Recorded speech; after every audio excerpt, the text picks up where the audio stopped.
We all need to be pros in what we do at work. But when we work in a global environment, we also have to become pros at working with people from different cultures.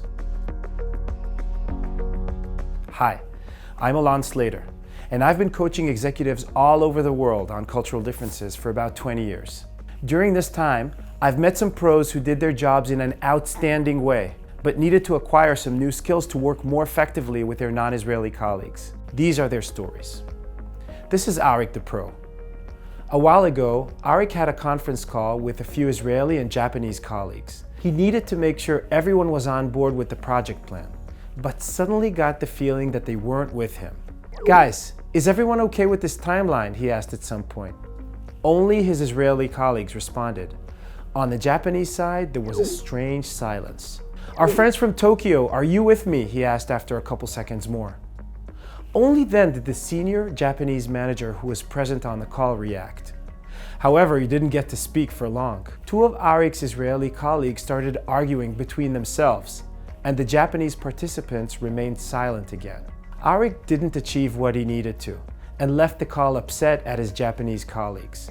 They're not committed, he said to his Israeli colleagues. They're not with us. What just happened here? Among many things, there's a cultural difference at play. In some cultures, a conversation between person A and person B goes like this. A begins talking, and when he's done, B begins talking. And when he or she is done, A starts again. In other cultures, when A is done talking, there is silence. It could be a few seconds long and even shorter, but B would start talking only after this stop. And in a third type of cultures, A might start talking, and at some point, B would interrupt and begin talking too, and C and D.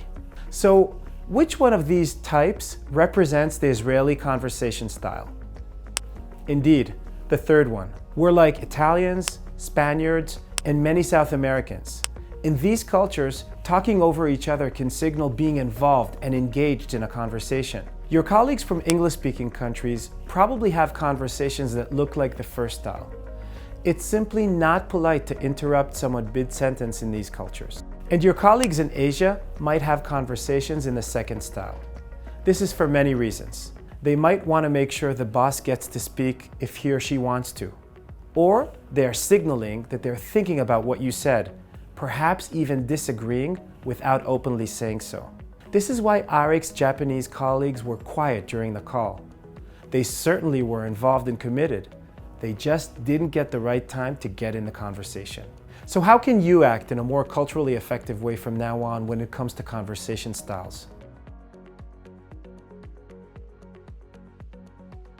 First of all, learn to take a deep breath before you begin speaking. It will give your colleague a precious second or two to finish what he or she was saying. Say what you want to say in your head once before you actually say it. Again, this will enable your colleague to finish her or his sentence. If you must interrupt someone, make sure you acknowledge it. Indicate that you know you've cut him off and apologize for it. And remember, in cross-cultural settings, silence is almost never a sign for lack of involvement. Silence is important for people in many cultures, so be patient with it. Becoming a pro in cultural differences will not only help you achieve your objectives at work, it is a major asset for your professional career.